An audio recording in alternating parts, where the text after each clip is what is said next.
Então, estamos mais uma vez aqui no canal Abraços Históricos para mais um ensaio da nossa continuação da nossa aula sobre o descobrimento do Brasil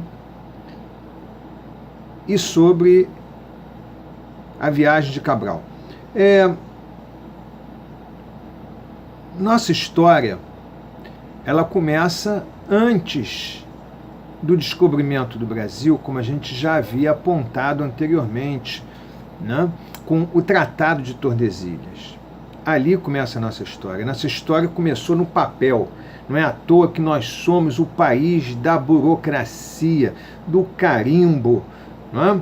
Começamos num papel, onde assegurava Portugal parte das terras brasileiras. Né? Tudo tem explicação. Daí a importância da história para o nosso entendimento, para a gente poder se situar no tempo e no espaço. Dando continuação, o mais interessante disso é que na volta ao mar, a volta ao mar foi uma invenção portuguesa de Bartolomeu Dias, que em 1488 atinge o tão sonhado Cabo das Tormentas, rebatizado por Dom João II, rei português, de Cabo da Boa Esperança. Bartolomeu Dias percebe que na altura do Golfo da Guiné, isso não, quando eu digo percebe, não foi assim do dia para a noite. Né? Portugal está nesse empreendimento náutico, bem dizer, desde da Revolução de Aves, em 1385, que centraliza o Estado português. Né? E depois com o infante Dom Henrique, que traz para Sagres cosmógrafos, navegadores, estudiosos do assunto, cartógrafos. A cartografia em Portugal foi bastante desenvolvida graças ao infante Dom Henrique. Bom, voltando, Bartolomeu Dias, então, percebe que na altura do Golfo do Guiné, tendo como herança diversas viagens anteriores a dele e algumas feitas por ele próprio, né, que ali existiam calmarias, onde os navios corriam sérios riscos de ficarem parados, encalhados ou até mesmo algum acidente, algum naufrágio. Né? Então a volta ao mar significa afastar-se do litoral na direção sudoeste, né? E voltar para o litoral, ou seja, se livrar daquelas calmarias.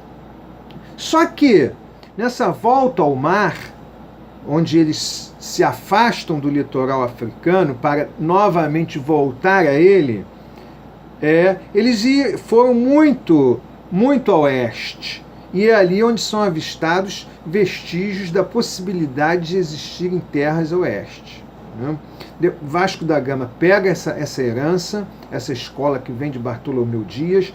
Vasco da Gama passa essas informações para Cabral, e Cabral, ali na altura, um pouco abaixo do Golfo da Guiné, contorna, dando a volta ao mar, só que ele não volta para o litoral africano, como está no projeto oficial português, né? Porque o mundo inteiro recebe a notícia de que Cabral tem por objetivo atingir as Índias Orientais, atingir Moçambique, né? Porque duas naus da expedição cabralina ficariam em Moçambique e o restante iria para Calicut, nas Índias. Né?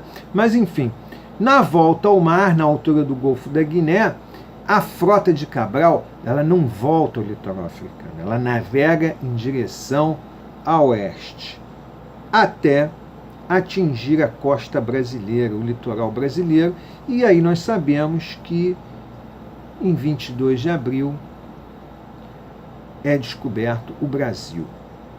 Cabral toma posse. Navegadores espanhóis já tiveram aqui antes? Sim, já tiveram, mas não tomaram posse. Como navegadores portugueses estiveram em terras espanholas e não tomaram posse. Quem tomou foi a Espanha. Não temos que entender as navegações ultramarinas como um projeto também de muita disputa, disputa tecnológica, disputa econômica, disputa política. Existia espionagem. Espanha e Portugal se espionavam para ver o que um ou outro estava fazendo. Enfim, é descoberto o Brasil e aí nosso país praticamente fica abandonado.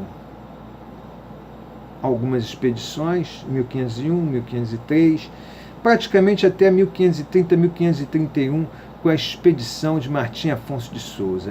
Aí começa o regime das capitanias hereditárias e a nossa colonização de fato. Outra coisa muito importante é entender que essas navegações ultramarinas foram consequência de todo um processo histórico porque passou a Europa Ocidental.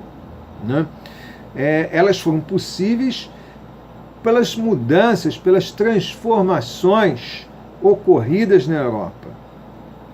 Os europeus se lançam na aventura do mar oceânico em busca de expansão econômica, pois não havia mais como a Europa encontrar recursos.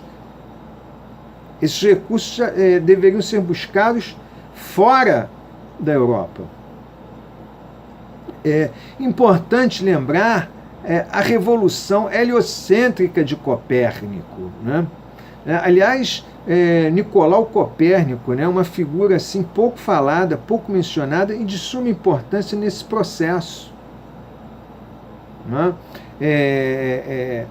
Copérnico era polonês, e aí muitos podem pensar, mas então como ele conseguiu?